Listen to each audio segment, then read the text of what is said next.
they do hide when they're struggling. Quite often they'll have worked hard to stay in their home, and they're very proud of being there, and they don't want anything to really change with that, which is so understandable. I'm Mina, so I'm the clinical pharmacist. I'm based here at St Wolfson Surgery, so I work here full-time, but part of my role is to look after our more frailer patients, maybe our more older patients in the community. When we come across families who are worried about their loved ones who are ageing and they're noticing things are different, so the things that they'll notice are different is maybe they'll have had more infections, maybe they'll have had some recurrent urine infections or recurrent coughs or chest infections, things like that, or they're forgetting things. So they'll say, oh, I don't recognise my loved one now because they're becoming more forgetful, or their behaviours have changed, things like that. Or that they'll also have potentially maybe have had some more hospital admissions than normal. Those are mainly the beginning signs of when we realise that things are changing or are different. Quite often we'll find that families will wait because they're actually a bit more worried about what the next steps are. Sometimes in their minds it might be, oh, I'm going to be going to a care home, or my family might want to put me somewhere else out of my home. Otherwise, quite often people can be in denial. They don't quite realise how serious things are. They think maybe it's going to calm down, it won't happen again, that sort of thing. But mostly it's that fear of change. They do hide when they're struggling because of those reasons. They're very used to where they're living. They like the communities they're living in. They feel they've got very nice support where they are. So often, that is absolutely going to be one of the reasons why they would hide it. And most of them are very good at hiding it, to be honest. They're not eating properly, or they're not as well presented as they normally are, or the beds are not made like they normally are. That tends to be the type of thing that they will notice more. They'll notice, if there's pets at home, they'll say, oh, the cat wasn't fed, or the dog wasn't fed, or things like that. Those are mostly the things that will get signposted to us about the change at home. So with the personal care, it's going to be about, if they're a bit more smelly. I'm sorry to use those words, but if they're not been showering for them, or keeping clean, or combing their hair, or washing their clothes, those sorts of things are going to be the big clues.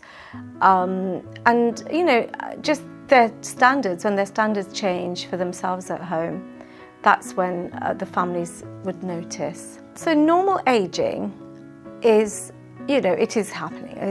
We all know everyone gets older, year after year.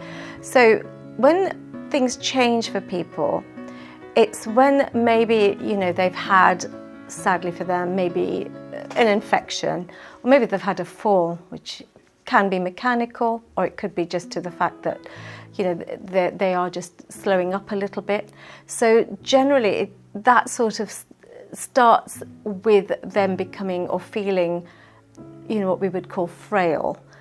And that starts that whole sort of pathway potentially of them not recovering as well. And that's what we do mean by frailty. Mostly they wouldn't want to speak about, say if they're in pain. So they wouldn't want to really accept the fact that they're relying more on pain relief, even though it's not always going to be the best for them, because if they're mobile, a lot of pain relief can make people feel dizzy, and and it can more predispose to falls even more.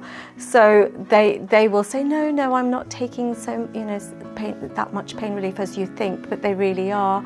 And then they'll try and sort of just cover it up more with these elaborate stories, which then don't always make sense.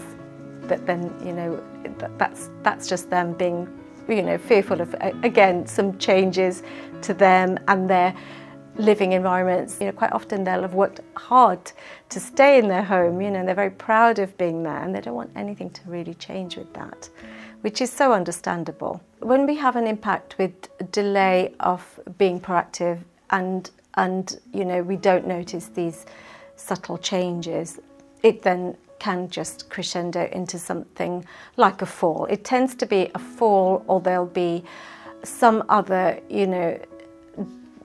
dramatic change, which then precipitates all sorts of other, the intervention then at that point is then even more, and they would probably end up in hospital, which is the last thing they would have wanted. All this time they've wanted to stay at home because they felt they could manage, they felt that they can sort of get by, but then the impact is that it potentially could result in something more life-changing. So carers are excellent because they're well placed to look at the whole picture when they're looking after their loved ones or the people that they're caring for.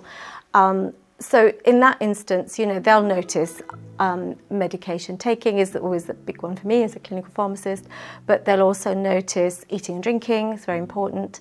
They'll notice mobility changes, they'll notice sleep patterns, and they'll notice mood. Mood's a very important thing that we need to look at when we're looking after our loved ones. When we work together in that way, we really do get the best outcomes for our patients.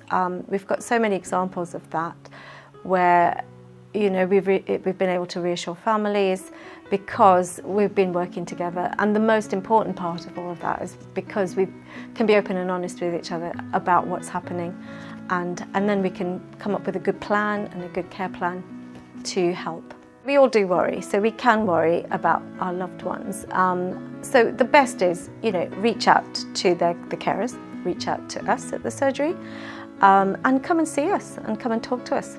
I think that's the most important thing. We want to do what's right for the loved ones. We don't want to be working against each other, so we have to work in partnership and together.